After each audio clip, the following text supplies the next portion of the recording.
자, 안녕하세요. 입지의 비밀입니다. 벌써 2021년도 반이나 지나갔고, 이제 하반기가 시작되는 7월입니다. 연초에 계획하셨던 일들 잘 해내고 계신지 모르겠습니다. 입지의 비밀 채널도 작년 여름에 시작해서 벌써 1년이 다 되어 가는 것 같습니다. 앞으로도 꾸준히 구독자 여러분들과 함께 대구 부동산에 대한 이야기와 입지 분석 함께 살펴보도록 하겠습니다. 지난 영상에서 대구 도시철도망 변경계획 공청회에 대한 분석 영상을 진행했는데 역시 대구에서 트램과 도시철도에 대해 많은 분들께서 관심을 가지고 계신 것 같았습니다. 엑스코선은 상세 정거장 위치 결정을 위한 용역을 진행 중이며 트램은 앞으로 거쳐야 할 단계들이 있기 때문에 시간이 필요합니다. 그래도 이제 트램에 대한 논의가 본격적으로 나온다는 것에 의의를 둘 수 있을 것 같습니다. 그리고 4호선 순환선에 대한 부분도 함께 수면 위로 오르는 모습이기 때문에 더블 역세권이 되는 곳을 특히 눈여겨보시라고 말씀드렸습니다. 선진입하실 분들은 미리 계획을 세우고 계셔야겠죠. 자, 그럼 오늘 영상의 주제는 7월 주목할 청약 영상이며 방금 말씀드렸던 선진입이라는 단어와 어울리는 두 곳을 선정했습니다. 함께 살펴보겠습니다. 먼저 살펴볼 청약 입지는 태왕 디아너스 오페라입니다. 태왕 디아너스 오페라는 이제는 대구에서 핫해진 태평로 라인의 북쪽에 위치하는 단지로 일명 고성 4총사 중 마지막 퍼즐이라고 불리는 곳입니다. 제가 1년 전부터 태평로 지역을 주목해야 된다고 말씀드렸는데요. 이제는 많은 분들이 공감을 해주시는 것 같습니다. 그때는 철길이라서 안 된다. 거기 아무것도 없다. 일부러 띄운다 등 부정적인 반응들이 많았던 것 같은데 1년 사이 많이 바뀐 것 같습니다.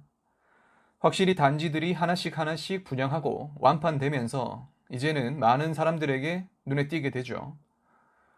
고성 4총사 중 첫 삽을 떴던 오페라 W는 당시에는 비싼 분양가로 혹독한 비난을 받았지만 지금은 가장 가성비 좋았던 곳, 투자 대비 먹을 곳이 가장 많았던 곳으로 평가받고 있습니다.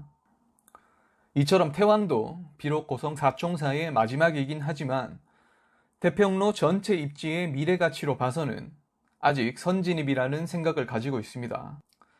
태평로는 아직 터지지만 않은 잠재 호재들이 많이 남아있고 호재들이 터질 때마다 단계적으로 상승할 것이며 도시 계획조차 도심에 위치하고 있는 태평로 만세대 이상인 이 지역에 집중하고 있습니다. 그럼 태왕 디아너스 오페라 상세하게 한번 살펴보겠습니다. 사업 계열을 보면 북구 고성동에 위치하고 있고 지하 4층에서 지상 49층까지 올라갑니다. 오피스텔 포함하여 약 600세대 가량 됩니다. 타입은 전용 84와 전용 121이 있는데 태평로 라인에서 유니크한 대형 평수가 있기 때문에 확실히 메리트가 있죠.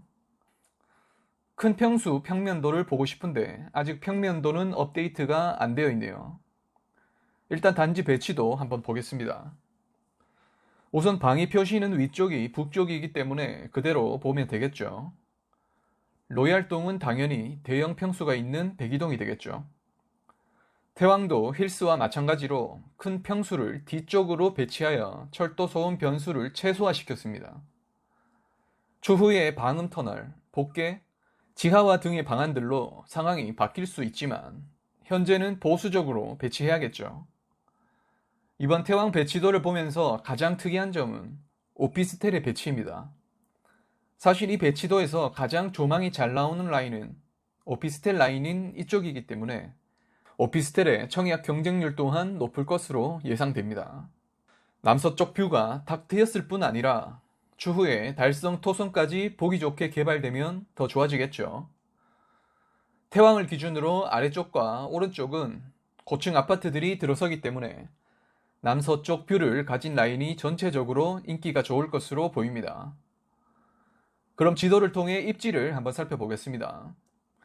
위치는 힐스테이트 대구역 오페라 왼쪽이며 부지는 고성 4총사 중에는 가장 작습니다. 그래도 600세대 가량 되고 49층 고층이기 때문에 작은 단지는 아니죠. 달성초도 가깝고 역도 3호선 두 곳을 모두 도보 5분 정도로 이용할 수 있으니 더블 역세권으로 볼 수 있습니다. 그리고 바로 앞에 광역철도인 원대역도 예정되어 있기 때문에 트리플 역세권이 될 수 있는 것이죠. 그리고 앞서 말씀드렸듯이 남쪽과 동쪽의 뷰는 인근 고층 아파트들 때문에 막히게 되고 남서쪽 뷰가 잘 나올 것 같습니다.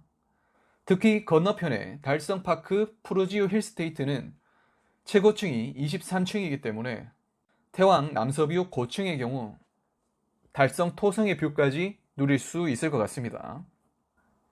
그리고 인프라는 북쪽의 관공서를 도보권으로 이용하고 인근에 DGB 대군행파크, 이마트, 창조경제 캠퍼스를 이용할 수 있고 추후에 도원힐스 상가시설인 도원 에비뉴도 이용하기 편리할 것으로 보입니다.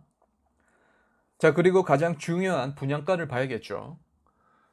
국민평수 전용 8사의 경우 최고층이 5억 7천 정도로 나왔습니다.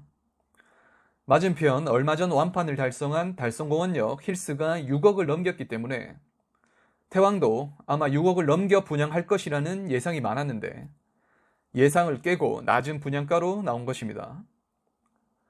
최근 대구에서 외곽지이긴 하지만 미분양이 이어지고 청약 대기자들의 불안 심리가 커지고 있는 와중이라서 그런지 방어적인 분양가가 나왔습니다. 서안 오페라나 서대구 화성대처럼 좋은 입지에 분양가가 싸게 나온 느낌입니다. 현재 태평로 라인의 시세를 보면 바로 알 수 있죠.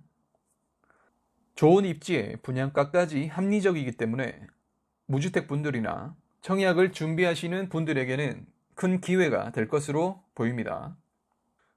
그리고 다음 살펴볼 청약 입지는 더샵 수성 오클레어입니다. 이곳은 수성구 청약으로 기대가 되는 곳이긴 하지만 아쉬운 점도 있으니 함께 살펴보겠습니다. 사업 개요를 보면 위치는 수성동 1가에 위치하고 있고 세대수는 300세대가량 되는 소규모 아파트입니다. 층수도 지하 2층부터 최고층이 19층까지 되어 있는 비교적 낮은 단지입니다. 단지 배치도를 보면 왼쪽으로 신천 조망이 나올 만한 곳은 101동 정도밖에 없는 것 같습니다. 그리고 작은 평수 위주로 이루어진 단지라 아쉬움이 있는 것 같습니다. 하지만 더샵이라는 브랜드 가치와 단지 내 조경과 커뮤니티가 장점이 될 수 있을 것 같습니다. 자, 그리고 지도를 보면 더샵 오클레어의 위치가 이 정도 되겠죠. 아래쪽으로 중동쪽 아파트들이 분양을 이어가며 주거타운을 형성 중인데 이쪽까지 함께 묶일 수 있을 것 같습니다. 그리고 주변으로도 재개발, 재건축을 준비 중이기 때문에 수성동 1가 주변에서는 가장 먼저 분양을 하는 것이기 때문에 일명 첫삽 효과가 있을 것 같습니다. 거기다 더샵이라는 인지도가 좋은 브랜드로 지어지기 때문에 실거주 분들에게 인기가 있을 것으로 보입니다. 하지만 작은 세대수, 낮은 층수, 작은 평면 설계 등이 제약 요인으로 작용할 것으로 보입니다. 분양가를 살펴보면 최고층 기준 8억 수준으로 보면 될 것 같습니다. 인근의 수성 해링턴과 비교했을 때 조금 더 싸게 나온 것 같습니다. 인근 재개발 재건축이 진행되는 단지들도 분양 시에 비슷하거나 조금 더 높게 가격대를 형성할 것으로 예상됩니다. 수성구는 투기 과열지구이기 때문에 중도금 대출도 40%까지 됩니다. 청약 준비하시는 분들은 참고하시고요. 더샵 오클레어와 앞서 살펴본 태왕 오페라는 당첨자 발표일이 같기 때문에 둘 다 동시 청약을 할 수 없고 한 곳으로만 넣어야 합니다. 이 부분도 서로 청약 경쟁률을 낮추는 요인이 될 수 있습니다. 참고하시기 바랍니다. 자, 그럼 지금까지 대구 부동산 7월 주목할 청약을 한번 살펴봤습니다. 태왕 오페라와 수성 오클레어는 지금보다 앞으로의 입지 변화가 기대되는 지역입니다. 태왕 오페라는 광역철도 원대역과 태평로 만세대 이상 신주거 단지로서의 입지 변화가 기대되고 수성 오클레어는 수성동 1가의 재개발 재건축의 선두주자로 중동 주거타운과 맞물려 더 나은 거주 가치를 이끌어낼 것으로 기대됩니다. 두 곳의 성격이 다른 곳이기 때문에 각자 입맛에 맞는 곳으로 보시면 될 것 같습니다. 당첨일이 같기 때문에 둘 중 한 곳만 청약해야 한다는 점 체크하시고요. 청약 넣으시는 분들의 당첨을 기원합니다. 자, 그럼 오늘 영상은 여기까지고요. 오늘 영상이 도움되셨다면 구독 그리고 좋아요 눌러주시고요. 저는 다음 시간에 또 뵙겠습니다. 감사합니다.